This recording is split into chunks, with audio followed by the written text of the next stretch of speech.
안녕하세요, 제이지입니다.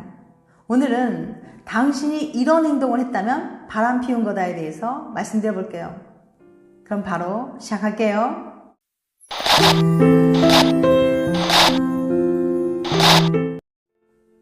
이 커플은 지금 분위기가 심각합니다. A양이 어제 다른 남자와 저녁을 먹었다는 사실을 K군이 알았거든요. 너 어제 남자랑 밥 먹었다며? 아, 동아리 선배인데 왜? K군은 A양이 자신에게 아무 말도 하지 않고 다른 남자를 만난 것에 화가 났어요. 나한테 왜 얘기 안 했어? 얘기하면 자꾸 물어보니까 그랬지. 나 못 믿어? K군은 A양이 바람을 피웠다고 생각했어요. 배신자. 왜 이렇게 민감해? 잠깐, A양이 정말 바람을 피운 걸까요? 아니면 K군이 너무 예민한 걸까요? 다른 사람들은 어떻게 생각하는지 한번 알아봅시다. 바람의 기준. 미시간 대학의 다니엘 크루거 교수는 사람들이 생각하는 바람의 기준이 궁금했어요. 그래서 연인이 다른 이성과 할 수 있는 27가지 행동을 리스트로 만든 다음에 질문, 이것은 바람을 피우는 행동이다. 1번 손잡기, 2번 뽀뽀, 3번 키스. 그리고는 각 행동이 얼마나 바람 피우는 것처럼 느껴지는지 사람들에게 물어봤습니다. 그 중에 눈에 띄는 8가지 답을 공개할게요. 가볍게 낮은 순위부터 가보기로 하죠. 100점 만점이에요. 26위 가볍게 포옹하기 12점으로 나왔어요. 이 정도는 바람 피우는 것까지는 아니라는데 대부분 동의했습니다. 19위 비밀 공유하기 36점으로 나왔어요. 둘만의 사적인 비밀을 공유한 건 아무래도 연인에게 애인은 아니죠. 15위 단둘이 저녁 식사 41점으로 나왔어요. 생각보다 높은 점수네요. 누구에게는 아무렇지도 않은 일이지만 누구에게는 민감한 일이 될 수도 있겠네요. 11위 너무 깊은 감정적 친밀감 52점으로 나왔어요. 연인이 자신 외의 다른 이성과 정신적인 친밀감을 너무 깊게 나눈 걸 불편해하는 사람들이 많았다는 거예요. 9위 손잡기 63점으로 나왔어요. 손만 잡는 것도 바람기 점수가 높은 편이네요. 더 깊은 신체 접촉과 이어질 수 있기 때문일까요? 6위 야한 메시지 주고받기 82점으로 나왔어요. 이제부터는 바람기 지수가 상위권입니다. 이걸 들키고 바람 피우지 않았다고 잡았다면 혼내야겠죠? 4위 키스 88점으로 나왔어요. 키스는 바람 피운 행동의 4위를 차지했습니다. 어찌 보면 당연한 결과네요. 다음 대망의 1위 잠자리 하기 97점으로 나왔어요. 바람 피운 행동 1위에서 3위는 모두 잠자리와 관련된 내용이었어요. 다른 이성과의 육체적인 관계는 연인에게 큰 상처를 주는 행동입니다. 아시겠죠? 다니엘 크루거 교수의 이야기를 들어볼까요? 주의할 점은 바람의 기준이 사람마다 조금씩 다르다는 거예요.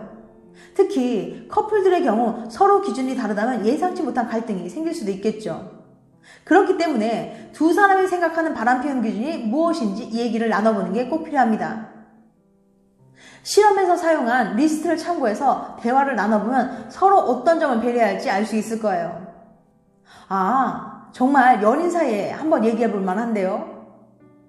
누가 더 바람이 예민한지, 누가 더 개방적인 편인지 리스트를 따라 얘기를 해보면 좀 더 객관적인 시각으로 대화를 하는 데 도움이 될 거예요. 비단 바람에 관한 주제뿐만 아니라 연애에 관한 대화는 모두 중요하답니다. 초콜릿 쿠키 때문에 바람을 피운다? 연인의 바람은 관계를 위협하는 심각한 문제인 동시에 꽤 높은 비율로 일어나는 일이기도 합니다. 아무래도 정확한 통계를 뽑아보기에는 어려운 주제이지만 미국의 연구에 따르면 기혼자의 30에서 60%가 결혼 생활 중 한 번 이상 바람을 피운다고 해요.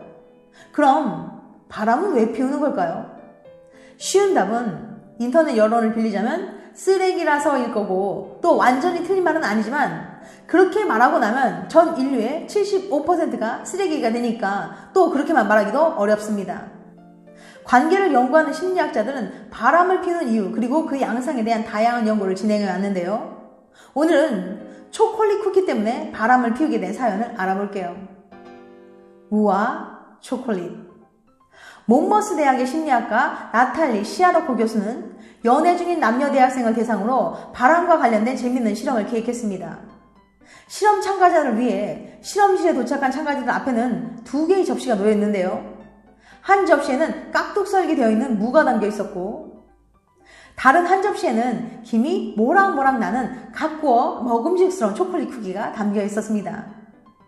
시아로코 교수는 참가자들을 2그룹으로 나눠 A그룹에게는 무 3조각만 먹고 초콜릿 쿠키는 먹지 마세요라는 지시를 내렸고, B그룹에게는 초콜릿 쿠키 3개만 먹고 무는 먹지 마세요라는 지시를 내렸습니다. 그리고 온라인 소개팅 실험을 한다면서 자리를 옮겨 처음 만나는 이성과 채팅을 하게 했어요. 사실 채팅 상대는 연구진이 미리 섭외한 도우미였어요. 이 도우미는 각본에 따라 10분간 채팅을 한 후 실험 참가자에게 이렇게 말을 했습니다. 참가자들은 모두 연애 중이었다는 사실을 기억해보세요. 혹시 전화번호 알려줄 수 있나요? 채팅을 하다 보니까 제 스타일인 것 같아서 좀 더 얘기해보고 싶어요. A그룹과 B그룹 사람들의 반응은 어떻게 달라졌을까요? 놀라지 마세요. 전화번호를 준 비율이 초콜릿 쿠키를 못 먹은 그룹은 79%, 무를 못 먹은 그룹은 31% 나왔어요. 그러니까 무만 먹고 초콜릿 쿠키는 눈앞에 두고 참아야만 했던 A그룹의 사람들은 무려 79%가 채팅으로 전화번호를 알려줬고, 이에 반해 초콜릿 쿠키를 먹은 B그룹은 불과 31%만이 전화번호를 알려준 거예요. 아니, 이게 어떻게 된 걸까요? 실험을 진행한 시아로코 교수는 이렇게 결과를 설명합니다. 잠재적으로 관계에 위협이 될 수 있는 이성의 접근을 차단하는 건 자연스럽게 되는 일이 아니라 의식적으로 자기 통제를 통해 노력해야 하는 일입니다. 하지만 기존 심리학 연구에 따르면 이러한 자기 통제는 마치 근육처럼 한 번 쓰면 지쳐 약해지고 회복하는 데 시간이 걸리는 것으로 알려져 있죠.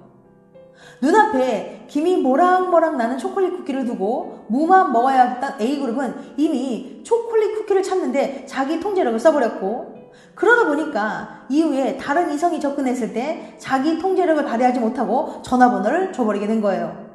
신기하죠? 자기 통제의 중요성. 연애에서 자기 통제는 매우 중요한 역할을 합니다. 하기 싫지만 상대를 위해서 어떤 일을 해야 할 때, 하고 싶지만 상대를 위해서 어떤 일을 하지 말아야 할 때 모두 자기 통제가 필요해요. 사람이 바람을 피우는 데는 여러 가지 원인이 있겠지만 시아로코 교수의 연구는 그중 하나가 주변 상황 때문에 약해진 자기 통제력 때문일 수 있다는 걸 잘 보여주고 있습니다. 일이 많아서, 할 게 너무 많아서 자기 통제력을 소모해버린 모든 사람들과 그 연인분들, 관계를 위해서라도 서로의 자기 통제력이 약해지지 않도록 서로 조심하고 배려하자고요. 지금까지 당신이 이런 행동을 했다면 바람 피운 거다에 대해서 말씀드렸어요. 다음엔 더 재밌고 유익한 영상을 찾아뵐게요.